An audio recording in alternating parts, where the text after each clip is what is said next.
오늘 날씨가 갑자기 추워지고 바람이 싹 불어오는 것을 느끼면서 가장 먼저 떠오른 게 뭐였는지 아십니까? 바자회였습니다. 매년 바자회 때가 되면 갑자기 추워진 날씨가 매년마다 있었습니다.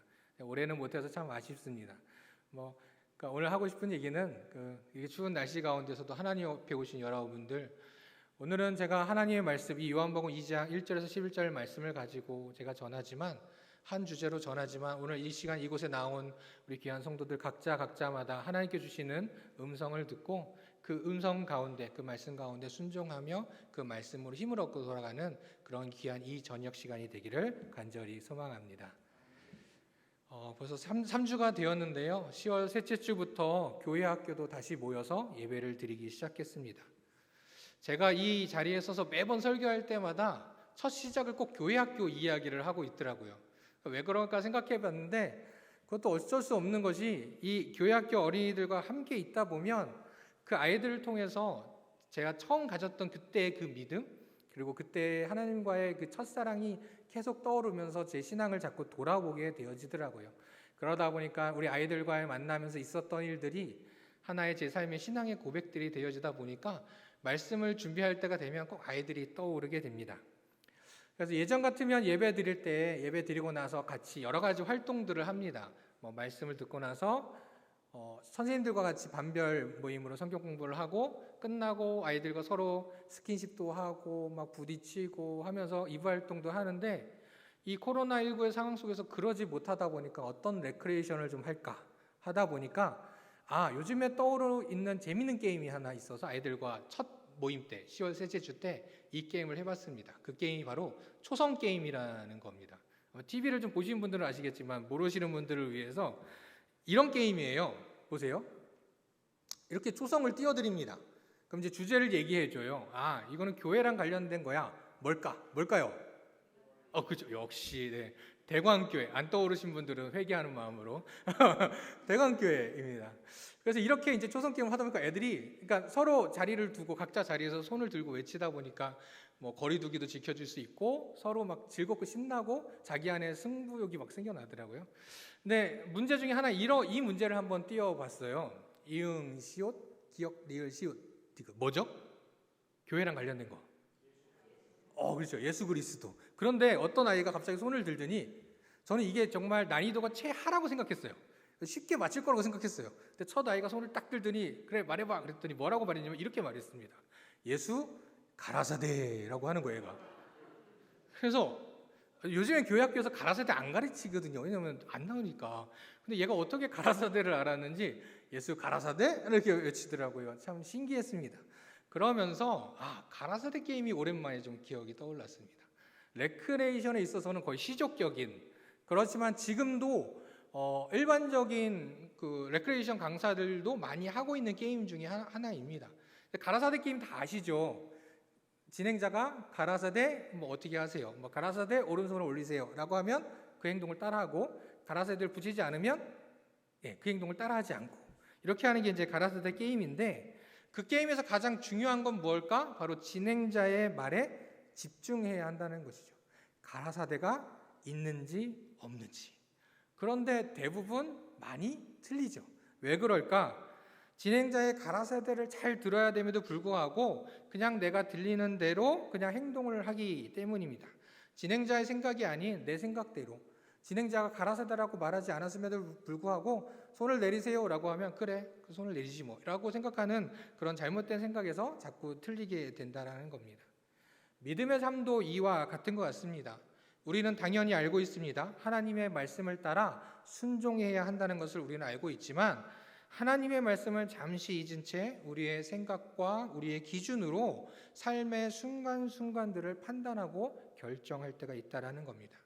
오늘 가나 혼인잔치에서 일어난 이적을 통해서 우리가 이미 알고 있는 내용이지만 다시 한번 순종하는 그리스도의 모습을 한번 그려보고, 순종의 모습을 통해서 하나님께 주시는 귀한 은혜의 이 시간 되기를 간절히 소망합니다. 오늘의 본문은 우리가 잘 알고 있는 대로 어릴 때부터 많이 부르는 예수님이 말씀하시니 물이 변하여 포도주 됐네, 이 찬양의 가사의 배경이 되는 본문이죠. 우리가 많이들 알고 있는 바로 가나 혼인잔치 이야기입니다. 본문의 상황들을 우리가 다시 한번 잘 알고 있는 내용이지만 찬찬히 한번 살펴보겠습니다. 갈릴리 가나라는 지역이 있었고 거기에서 혼인잔치가 열렸습니다. 그곳에 예수님과 그의 어머니 마리아 그리고 예수님의 제자들이 초청을 받았습니다. 하나님 안에서 가정을 이루는 신랑 신부와 그의 가족들을 축하하는 잔치가 열렸습니다. 그런데 이제 문제가 하나 생겼죠. 뭐였죠? 포도주가 떨어져 버린 겁니다. 그냥 뭐 술이 떨어진 건데 그냥 축하하는 것에 뭐 문제가 있겠어라고 우리가 가볍게 생각할 수도 있을 텐데 문득 요즘 코로나19 상황의 이것과 좀 유사한 상황들을 좀 살펴봤습니다. 뭐였냐면 우리가 서로 만나면 반갑다고 뭐 하죠? 악수를 하기도 하고요. 또 어린아이들과는 하이파이브도 하고 또 너무 반가우면 포옹하면서 이렇게 안아주면서 반갑다는 표현을 하기도 합니다. 근데 코로나19 때문에 악수도 못하고 하이파이브도 못하고 포옹도 못하고 뭐 이런 상황이 된 거예요. 근데 악수가 뭐 중요하겠어? 하이파이브가 뭐 중요하겠어? 서로 눈빛 보면서 반갑다고 인사하면 되지 라고 처음에는 저도 그렇게 생각했어요. 근데 아이들을 오랜만에 만났는데 아무것도 못하니까 모르겠어요. 그러니까 이 반가움의 표현이 잘 되고 있는지 안 되고 있는지. 그래서 아이들과 코로나19 이후에 처음 만났을 때 그냥 눈으로만 반가워, 목소리로만 반가워 말하는데 서로 너무도 어색해서 처음인 것처럼 정말 처음 만난 것처럼 그 어색했던 기분을 좀 가졌습니다. 그러다 보니 우리가 뭘 만들어냈어요? 이렇게 주먹 악수하고 팔꿈치 악수하고 그렇죠. 어떻게든지 뭔가 표현해 보려고 하죠. 혼인잔치에서 포도주가 떨어졌다는 것은 바로 그 잔치 분위기를 망칠 수도 있고요. 심지어는 이 혼인잔치를 갑자기 마무리해야 할지도 모르는 그런 상황이었습니다. 간단하게 저희들이 결혼식을 할 때도 신랑 신부와 결혼 예식과 초청하는 분들도 중요하지만 아마 중요한 것 중에 하나 음식에 대해서도 아마 매우 중요하게 여기시죠. 만약 이 포도주가 떨어진 것을 알고 잔치가 분위기가 흐려졌다면 아마 새롭게 시작하는 이 부부, 이 가정과 또한 그 부부가 속해 있는 양가에 참 안타까운 일이 되었을 것입니다. 그렇기 때문에 아마 본문에 나와 있지 않지만 이 사실을 알고 있는 어떤 사람들은 주변에 혹시라도 포도주가 있지 않을까 동무서주하면서 찾아다니고 있었을지도 모릅니다. 그런 상황 속에서 예수님의 어머니 마리아는 예수님에게 이러한 상황들을 이야기하고 있습니다. 여러 가지 염려와 걱정 속에서 혹시라도 예수님께서 무언가 해주시지 않을까라는 마음이 있었는지도 모르겠습니다. 그런데 예수님의 반응은 어떻습니까? 나와 무슨 상관이 있냐라고 하시면서 거절을 하십니다. 우리말로 보면 조금 강한 표현으로 보여요. 여자여 나와 무슨 상관이 있습니까? 엄마인데, 어머니한테. 하지만 실제 원문을 통해서 볼 때는 매우 정중히 말하고 있는 표현이라는 것을 좀 볼 수 있습니다. 어찌됐든 아직 예수님께서는 사람들에게 자신이 드러날 때 그때가 아님을 분명히 말씀하시고 있습니다. 하지만 어머니 마리아는 예수님의 그 표현에 있었어도 하인들에게 이렇게 말씀하고 있습니다. 너희에게 무슨 말씀을 하시든지 그대로 하라. 마리아는 예수님에게 어떻게 해야 되냐고 물어보고 자신이 한 것이 아니라 하인들에게 예수님의 이야기를 들으라고 말하고 있습니다. 그리고 그대로 하라고 이야기하고 있는 겁니다. 마리아는 누구의 말을 들어야 하는지 분명히 말해주고 있습니다. 하인들이 또한 예수님의 말에 순종할 수 있도록 무슨 말씀을 하시든지 그대로 하라라고 하인들의 어떠한 변명도 허용하지 않는 말을 외치고 있습니다. 그리스도인의 순종에 있어서 가장 중요한 것은 무엇일까? 그것은 바로 순종의 대상입니다. 그리스도인이 순종해야 할 가장 중요한 대상은 바로 하나님이십니다. 그리스도인은 오직 하나님의 말씀에만 순종해야 합니다. 그러기 위해 가장 중요한 것은 무엇일까요? 바로 하나님의 말씀을 온전히 들을 수 있어야 한다는 것입니다. 그러기 위해서 무엇보다도 가장 중요한 거, 특히 코로나19 때 더 강조하는 것이지만 바로 하나님의 말씀인 성경을 항상 가까이 해야 한다는 겁니다. 말씀을 듣는 올바른 자세를 가지고 그 말씀을 다가가야 한다는 것이죠. 그렇기 때문에 계속 매일매일 큐티를 강조하고 매일매일 말씀 읽기를 강조하고 매일매일 말씀 쓰기를 강조하는 이유인 것입니다. 그런데 어떤 이들은 마치 성경을 인생의 정답지로만 생각하는 경우들도 있습니다. 어떤 문제가 생겼을 때 그 문제의 정답을 찾으려고 성경을 바라보고 찾아보고 읽게 됩니다. 그러한 눈으로 성경을 본다면 어떻게 될까요? 그렇게 성경을 바라보면 하나님께서 주시는 말씀을 듣는 것이 아니라 내가 원하는 글이 성경에 있기를 바라며 성경을 보게 된다는 거죠. 그런 잘못된 신앙은 결국 말씀에 대한 분별력을 잃게 되고 올바로 순종하지 못하는 상황을 겪게 된다는 것입니다. 저는 가끔 설교를 준비하다가 다 지우고 처음부터 다시 시작할 때가 간혹 있습니다. 그런 경우 어떤 경우냐? 말씀을 보고 있는 제 모습을 좀 발견했기 때문입니다. 하나님의 말씀을 전하는 것이 아니라 특히 저는 이제 아이들에게 말씀을 설교를 전하고 있으니까 아이들에게 해주고 싶은 말을 자꾸 떠올리게 되고 그것과 관련된 말씀을 찾아보고 성경 본문을 찾다 보면 가끔은 정말 마치 어울리지도 않는데 짜맞추기 하듯이 성경 본문을 찾고 있는 제 모습을 발견하곤 합니다. 그때는 설교를 쓰다가 멈추고 다 지우고 다시 처음부터 시작하는 경우들도 가끔 있습니다. 누군가 한번 지나가다 이런 말을 했던 것 같습니다.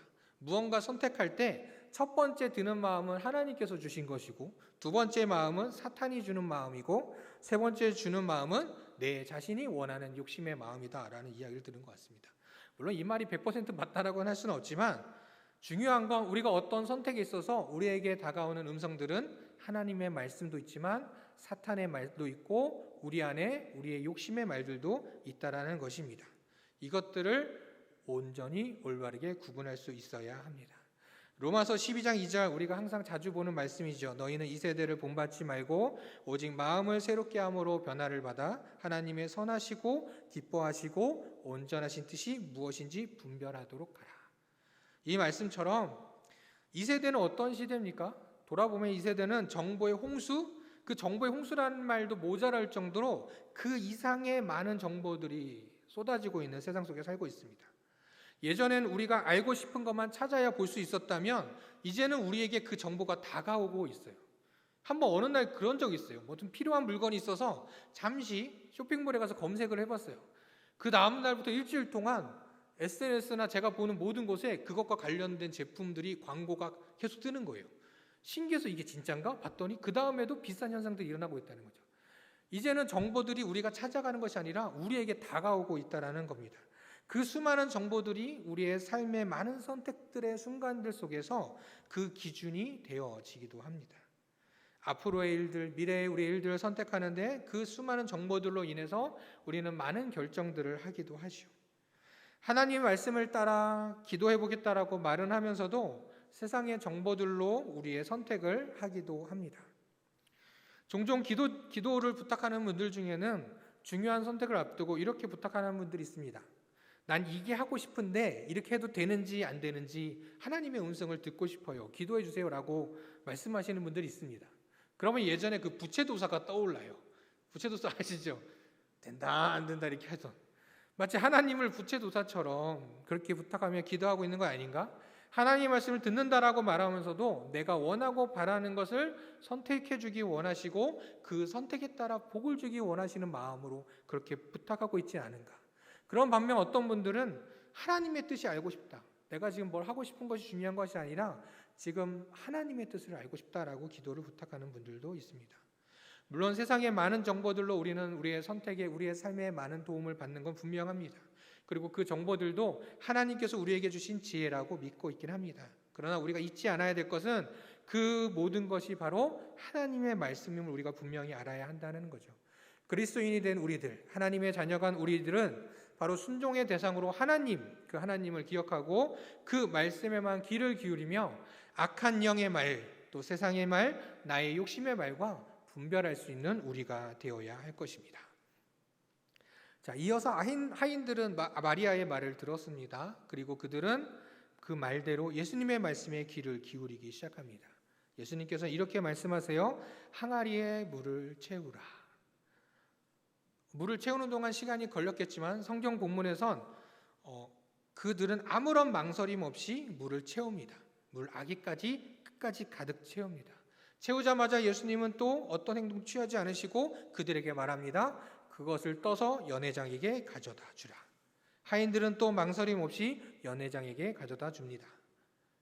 이후로 연회장은 신랑을 불러 이것이 좋은 포도주라고 칭찬을 합니다. 바로 항아리에 채웠던 물은 어느새 포도주로 바뀌었습니다. 맛없는 물이 맛있는 물이 된 것이 아니라, 맛없던 포도주가 맛있는 포도주가 된 것이 아니라 물이 전혀 다른 성질인 포도주로 바뀌었던 것이죠. 연회장은 이 포도주가 원래 물이었다는 사실을 알지 못하고 있었습니다. 누구만 알고 있었죠? 오직 이 하인들은 알고 있었습니다. 그리고 예수님의 곁에 있었던 제자들도 알고 있었죠. 자, 여기서 하인들이 그 예수님의 말씀을 듣고 행한 행동들을 한번 생각해 봤으면 좋겠습니다. 포도주가 떨어졌다고 그들도 알고 있고 들었을 겁니다. 그런데 갑자기 항아리에 물을 채우랍니다. 왜? 라는 의문을 가질 수 있었을 겁니다. 그리고 항아리 끝까지 가득 채웁니다. 뭐 아무것도 넣을 수가 없겠죠. 그 무엇도 더할 수 없는 그런 상황입니다. 그런데 그 물을 연회장에게 갖다 주라고 합니다. 물론 본문에서는 이 물이 언제 포도주로 바뀌었는지는 얘기하고 있지는 않습니다. 그런데 이 하인들이 가져다 줄 때 포도주를 가져다 줘야 할 텐데, 어쩌면 이 물에 한 반 정도는 포도주를 섞어서 물 반 포도주 반, 그렇잖아요. 뭐 술을 마시는 분들은 너무 취하면 물도 술처럼 느껴진다고들 얘기들을 하시는데, 뭐 그것도 아닌데 물로 가득 채웠는데 그 물을 연회장에게 갖다 주려고 합니다. 갖다 줬다가 혼나면 자기들이 혼날 텐데 이거 어떻게 하지? 라는 생각을 그들이 또한 했을지도 모릅니다. 그들의 눈에는 포도주가 아닌 물이 보였을지도 모릅니다. 그럼에도 그들은 예수님의 말씀대로 행동했습니다. 왜일까요? 마리아가 무슨 말씀을 하시든지라고 했기 때문입니다. 그 결과 그들은 예수님의 첫 이적을 눈으로 직접 본 사람들이 되었고 그 이적에 동참한 사람들이 되었습니다.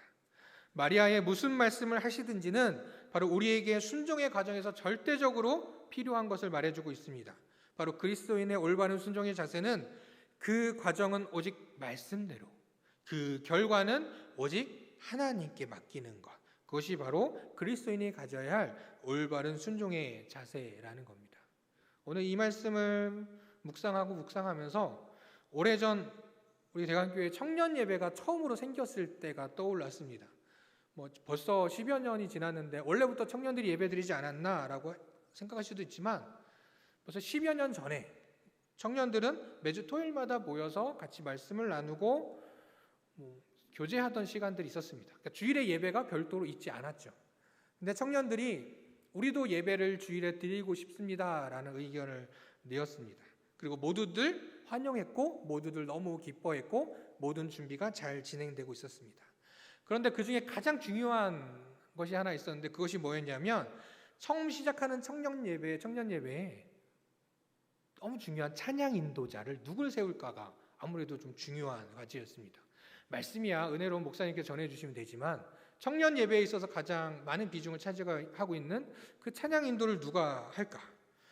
그때까지 생각은 당시에 담당 목사님이 계시니까 담당 목사님께서 보시기에 또 충분한 자격을 가지고 있는 청년을 세우시겠지라는 생각을 했는데 충격적인 일을 벌이셨습니다. 뭐였냐면 먼저 청년들을 다 모으셨습니다. 1, 2청년 모두 다 지하실에서 같이 다 둥그렇게 모였습니다. 그리고 이렇게 말씀하셨습니다. 찬양 인도자를 우리가 지금 세워야 될 텐데 이것은 우리의 생각으로 할 수 있는 것이 아니다. 하나님의 뜻을 따르도록 하자라고 이야기를 하셨습니다. 그러면서 후보자를 자원과 추천으로 3명을 세웠습니다. 그리고 하시는 말씀이 투표가 아닌 제비뽑기를 하자고 하시는 겁니다. 저는 순간 이 무슨 소리지? 라고 생각이 들었어요. 그래 3명 세우고 이렇게 골라 세웠으면 투표해서 모두가 원하는 사람을 세우면 될 텐데 제비뽑기를 하자고 하시는 거예요. 그래서 무슨 소린가 라고 생각했는데 곧이어 목사님께서는 이렇게 침착하고 담대한 목소리 이렇게 말씀하셨습니다. 우리 청년 예배를 인도할 형제를 위해서 하나님께서 정해주시기를 위해서 우리가 함께 기도하자라고 하시면서 갑자기 기도를 권하셨습니다. 제 기억으로는 정말 청년들이 뜨겁게 기도했습니다. 그 어느 때보다도 이렇게 뜨겁게, 보통 수련회나 이런 데 가면요 뜨겁게 기도하기 위해서 막 찬양 20-30분씩 막 하고 막 기도합시다 외치고 막 해야 막 뜨겁게 기도하던 청년들이 목사님께서 갑자기 우리 찬양 인도자를 하나님 뜻에 맞게 정해 주시도록 위해서 기도하자 그러니까 정말 뜨겁게 기도하던 청년의 소리들이 아직도 기억이 납니다. 기도 후에 목사님께서는 그 3명 중에 한 명을 제비뽑기를 하셨고 그 뽑힌 사람을 찬양 인도자로 세우셨었습니다. 그런데 더 놀라운 사실은 누가 뽑혔느냐, 뭐 그 사람이 잘했느냐 못했느냐가 아니라 더 놀라운 사실은 이 과정 중에서 그 수많은 청년들 중에 그 누구 하나 이것에 대해서 불만을 표현하지 않았다는 거죠. 왜 그렇게 해요? 이상하다라고 말한 사람이 한 명도 없었다는 거죠. 문득 생각하면서 저만 이상했던 것 같습니다. 당시에. 불만을 가지지 않았던 모습들을 보게 되었습니다. 과정과 그 결과, 그때 청년들은 청년 예배를 드리고자 하는 그 뜨거운 열정과 그 마음 가운데 바로 하나님의 뜻만을 기대하고 있었던 것 같습니다. 잠언 10장 33절에 제비는 사람이 뽑으나 모든 일을 작정하기는 여호와께 있느니라 라는 그 말씀처럼 그렇게 기대하며 세웠던 것이죠. 하나님의 백성들이 중요할 때마다 제의뽑기를 한 것은 바로 오직 하나님을 신뢰하는 그들의 고백의 방법이었기 때문입니다. 온전히 하나님의 말씀에 순종하며 그 과정과 결과에 연연하지 않고 하나님의 뜻대로 순종하겠습니다라는 바로 믿음의 방법들이었죠. 어떤 기독교 방송에서 시골 교회를 찾아다니며 인터뷰를 하는 프로그램을 좀 봤습니다. 한 교회 사모님의 인터뷰 중이었는데요.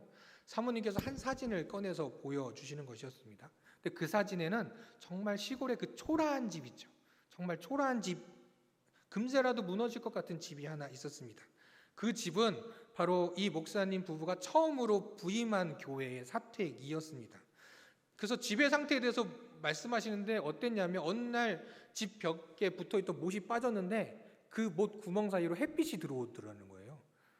네, 어떤 상태인지 아시겠죠? 정말 초라한 집이었습니다. 더 중요한 건 부임했을 당시에 이 사모님의 나이가 21살이셨다고 합니다. 그런데 그 집을 딱 처음 보자마자 이 사모님이 울컥하셨대요. 그래서 인터뷰를 하던 분이 집이 너무 초라해서 마음이 좀 아프셨군요 라고 물어보자 그게 아니라 그 부임하면서 그 집을 바라보는데 그때 하나님의 부르심을 들었다라는 겁니다. 그러면서 하나님께 고백을 드렸고 그 고백을 잊지 않기 위해서 그 사진 뒤에 그 고백의 말씀을 써두고 그 사진을 코팅했다라는 거예요. 그러면서 그 뒤에 사진 뒤에 있는 그 글을 보여주셨습니다. 그 글에는 이렇게 써 있습니다. 주님, 내가 여기 있사오니 나를 써주소서, 잊지 않게 하옵소서. 눈앞에 보이는 이제 살아가야 할 그 집, 이런 곳에서 어찌 사역을 해야 할지 암담하고 불편하고 여러 가지 불만이 있었을지도 모릅니다. 그리고 어쩌면 다른 마음으로 단순한 겸손함으로 그래 이런 집에 살면서도 열심히 봉사해야지라는 마음을 가졌을 수도 있습니다. 그런데 그 사모님은 그때 하나님의 부르심을 받고 자신의 순종의 고백이 흘러나왔다고 이야기를 했습니다. 그러면 이 목사님 부부가 이 순종의 고백을 하고 있었기 때문에 지금은 좀 교회도 많이 부흥하고 커졌느냐? 크게 별반 달라진 것은 없다고는 합니다. 그런데 참 재밌는 건 그 집의 딸이 장래희망이 뭐냐? 사모님이라고 합니다. 그만큼 어디 큰 회사 사모님 말고 목사님의 사모님 되는 게 자기 장래희망이라고 꼬마 여자아이가 계속 이야기를 한다는 겁니다. 그만큼 행복하고 감사한 사역을 감당하면서 그때 자신의 그 순종의 고백들을 잊지 않고 살아가고 있다라고 고백을 하는 것이었습니다. 순종이 있어 우리는 우리의 지식, 우리의 방법, 우리의 방식, 우리의 상식 안에서만 말씀을 따르는 것이 아니라 무슨 말씀을 하시든지 따라야 하는 것입니다. 성경의 수많은 믿음의 조상들도 그 과정이 말도 안 되고 이해가 되지 않아도 오직 하나님의 말씀을 의지하며 그 결과까지도 맡기고 믿음으로 순종했던 모습들을 바라보게 됩니다. 우리가 잘 알고 있는 아브라함의 모습들을 생각해 보셨으면 좋겠습니다. 자신의 아들을 바치라는 그 하나님의 말씀에 아브라함은 어떠한 망설임도 갖지 않습니다. 재물을 바치라고 했으니 바칠 뿐이지만 한번 생각해 보십시오. 자신의 아들을 바치라고 합니다. 그것도 하나님께서 주신 아들이었습니다. 그리고 당시에 사람을 제물로 바친다? 이것도 상식적으로 이해되지 않았습니다.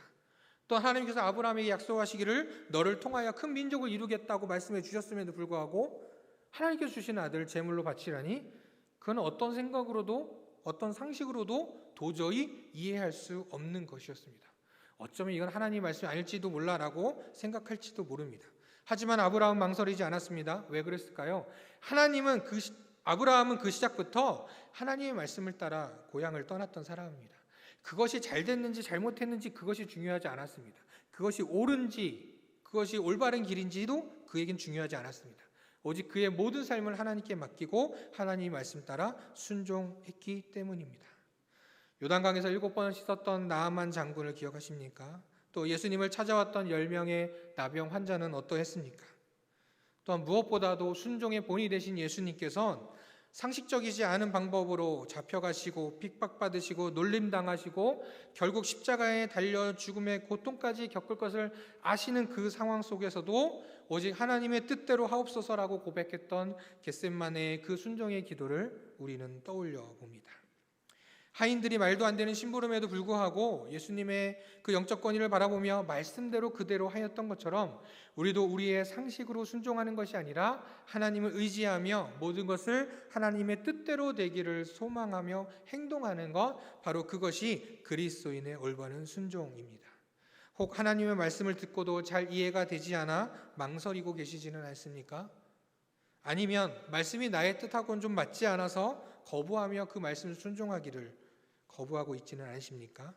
하나님께서 주시는 그 말씀을 따라 무슨 말씀을 하시든지 그대로 행하며 그 모든 것을 하나님께 맡김으로 인해 하나님의 은혜를 체험하는 우리 모두가 되기를 간절히 소망합니다. 오늘 본문 마지막 11절 말씀 함께 보도록 하겠습니다. 함께 우리 요한복음 2장 11절 말씀 함께 읽어볼까요? 시작. 예수께서 이 첫 표적을 갈릴리 가나에서 행하여 그의 영광을 나타내심에 제자들이 그를 믿으니라. 다른 복음에서는 오늘의 이 본문 내용을 다루지 않고 있습니다. 이 혼인잔치의 이적을 요한복음에서만 소개하고 있는데 그 마지막에 바로 이 11절의 본문이 들어가 있습니다. 그러면서 문득 요한복음이 기록된 목적이 떠올랐습니다. 요한복음 20장 31절에 이렇게 기록되어 있습니다. 오직 이것을 기록함은 너희로 예수께서 하나님의 아들 그리스도이심을 믿게 하려 하며 너희로 믿고 그 이름을 힘입어 생명을 얻게 하려 함이니라. 예수님께서 말씀하시고 하인들이 순종하자 그 혼인잔치의 문제가 해결되었습니다. 근데 그것뿐만 아니라 바로 예수님의 영광이 드러나고 예수님을 따랐던 제자들이 믿기 시작했습니다. 요한은 첫 이적으로 가나안 혼인잔치를 소개하며 단순히 예수님은 이적을 베푸시는 분이야 라고만 소개하려 한 것이 아닙니다. 바로 그 이적, 그 첫 표적으로 나타난 예수님의 영광을 보고 제자들의 믿음이 온전한 믿음, 그들이 예수님을 온전히 믿게 된 것에 대해서 알려주고 싶었던 겁니다. 그 제자들 모두 이전에 예수님에 대한 이야기를 들었습니다. 그리고 예수님은 하나님의 아들이요 메시아임을 고백했습니다. 그런데도 그들의 믿음은 아직 온전하지 않았었습니다. 요한복음 1장에서 요 2장까지 보게 되면 2장 1절에 사흘 후라고 이야기를 하고 있습니다. 이것은 바로 나다나엘이 예수님을 하나님의 아들이라고 고백한 후에 사흘이 지난 것을 말하고 있습니다. 또 1장에 보면 나다나엘뿐만 아니라 안드레, 베드로, 빌립까지 예수님을 만나고 예수님이 하나님의 아들임을 고백하고 따르기 시작한 지 채 일주일도 되지 않은 상황이었습니다. 그들은 예수님을 대한 믿음보다는 그들이 보았던 소문, 그리고 그들이 믿음으로 예수님을 고백했지만 그들의 믿음은 아직 온전하지 못했던 것입니다. 그러나 예수님의 첫 이적, 첫 표적을 통해서 예수님의 영광을 바라보았고 그를 믿으니라 라는 그 말씀처럼 온전한 믿음을 갖게 되었습니다. 오늘 본문은 우리들에게도 온전한 믿음 갖기를 바로 예수님께서 하나님의 아들 그리스도이시며 그 이름을 믿음으로 그 이름을 힘입어 생명을 얻으라는 바로 요한복음 20장 31절 말씀을 우리에게 들려주고 있습니다. 그 믿음의 시작에 순종이 있었습니다. 그 순종으로 하나님의 영광이 나타났고 그 예수님의 영광을 통하여 제자들의 믿음이 시작된 것입니다. 앞서 나눈 아브라함에 대하여서 야고보서 2장은 이렇게 말하고 있습니다.